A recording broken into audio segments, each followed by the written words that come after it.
Nanginginig ang buong katawan ni Leah habang nakasubsob ang kanyang mukha sa ilalim ng makapal niyang kumot. Ang tanging nakikita lamang ay ang kanyang mga mata, dilat na dilat sa takot, sumasalamin sa kadilimang bumabalot sa kanya.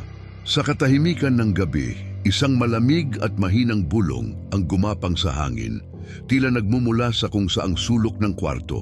Huwag kang titingin, babala ng tinig, sapat na para tagusin ang tela ng kumot at tumagos hanggang sa kanyang kaluluwa. Nasa gitna siya ng kanyang kwarto, isang maliit na espasyong halos lamunin na ng dilim. Ang tanging liwanag ay nagmumula sa siwang ng bintana, kung saan ang sinag ng buwan ay lumilikha ng mga gumagalaw na anino sa pader. Ang bawat anino ay tila may sariling buhay, sumasayaw sa isang nakakakilabot na ritmo.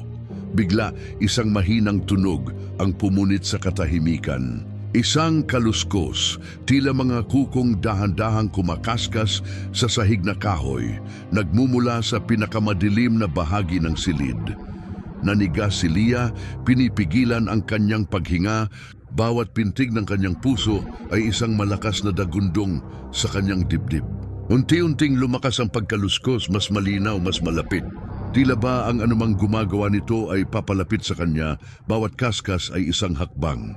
Sa sobrang takot, marin niyang ipinikit ang kanyang mga mata, mas isiniksik ang sarili sa ilalim ng kumot na parabang ito ang tanging kalasag niya laban sa hindi nakikitang panganib. Sa likuran niya, sa pader na tinatamaan ng liwanag ng buwan, isang anino ang dahan-dahang gumapang.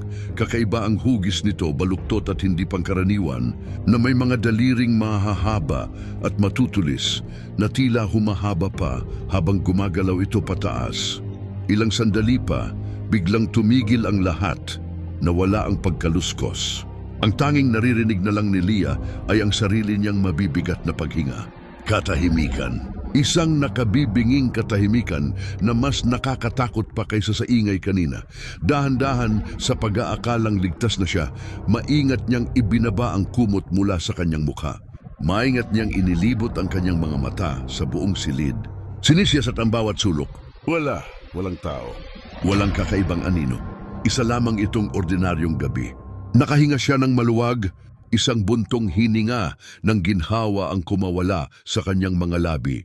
Ngunit sa mismong sandaling iyon, isang nagyayelong hininga ang dumampi sa kanyang tainga, kasabay ng isang bulong na napakalapit, napakalinaw. Hindi na niya napigilan ang sarili. Labag sa kanyang kalooban sa isang mabilis na kilos, bigla niyang inilingon ang kanyang ulo sa pinanggalingan ng bulong. Isang nakangiting mukha ang sumalubong sa kanya, isang mukhang hindi maipaliwanag, may mga matang walang buhay at isang ngiting abot-tenga na puno ng kasamaan. Isang nakakabaliw na imahe ang sumilay sa screen bago biglang magdilim ang lahat. Sa kadiliman, dahan-dahang lilitaw ang mga salita, "Huwag kang titingin."